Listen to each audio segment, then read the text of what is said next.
Welcome back to Board Game Geek's continuing coverage from the SPIEL 2019.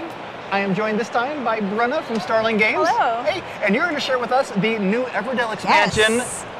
Spirecrest. Oh. Yes. So please, tell me what is added in Spirecrest. All right, well, this is the collector's edition of Spirecrest that we have. So Okay. This is the fancy upgraded version. Nice. So Spirecrest is probably, in terms of content, the heaviest expansion we've added to Everdell so far. It's going to add the most complexity. We've added quite a bit. One of the things we've added are these, well, obviously this whole board down at the bottom is new. So we've added these new cards, which are called Discovery cards. We wanted to add more cards to the game, but we can see the deck, it's already pretty big. We didn't want it to get too big. So these are basically new cards that exist outside the main deck, and these will do all kinds of different things. This one, which is Stubblehoof, adds one of these, which are a new component in the game. These are big critters that you can send your worker to ride on. So Stubblehoof specifically, you place it like a worker, but his special ability is you just leave him there, and he just camps out, and he'll keep activating that location for you so nobody else can use it. Because, he's a stubborn moose, he just plants. So those are the Discovery cards. Those are going to come out as you prepare for season. We have a new mechanic called the Expedition.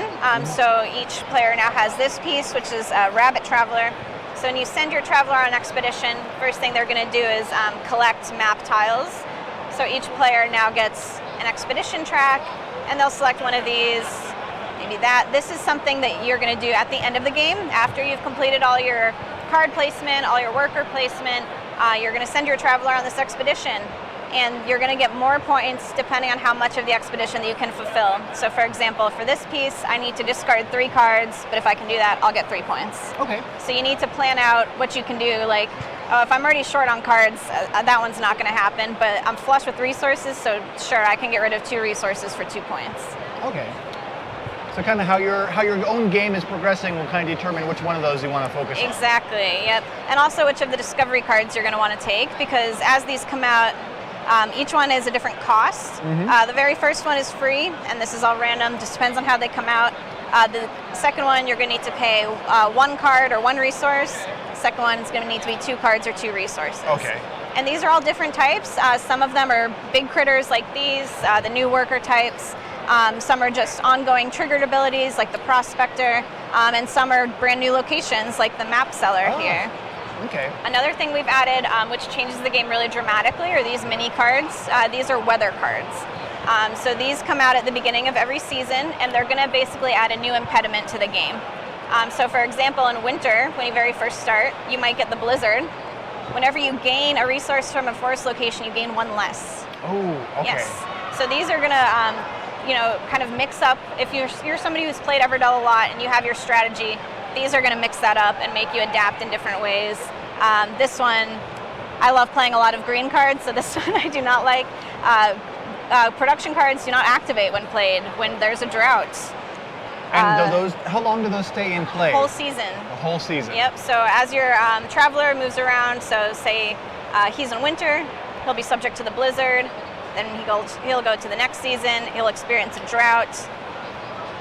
In summer, he'll get the lightning storm. And then in autumn, he could get a wildfire. So are all of the weather cards incredibly mean to the players? Yes, there are no positive weather cards. Okay. Yes. Good to know. Yes. And obviously it wouldn't be Everdell if we didn't add a bunch of new meeples. So we have some new meeple types over here. We have foxes, moles, owls, and lizards. And like I just talked about the new Belfair expansion, now all of these have their own unique abilities. And then some of the more bigger critters, and these come with little saddles so you can pop your workers on and off. Nice. How does the Spirecrest expansion, since you mentioned it's kind of the heaviest one, yes. How does it affect the game's general play length? It's going to lengthen it a bit, yeah, because you're tacking on the expedition after you pass, so it's basically like adding another round to the game. Okay.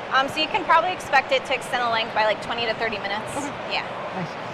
And where is Spirecrest in terms of its availability and price point going to be? Yeah, so like Belfair, we have it at the show in very limited quantities just for Essen, and then it's available via late pledge right now, and it's $39 in the Pledge Manager for the Collector's Edition. Excellent. And I really like the tactic that you took with it, where Well, we got so many cards in the deck. We don't want to add more cards, so we'll just Right. add more decks. Yeah, why not? Problem solved. And one last question. Is this the third expansion for Everdell? It's the third, yeah. All right. So Pearlbrook was the first, and then we did Belfair and Spirecrest simultaneously. All right. Yes. So if you'd like to find out more information about this or of any other expansions for Everdell that are out there, be sure to check out the Board Game Geek page or the Starling Games website, and we'll talk to you later. Thank you so much.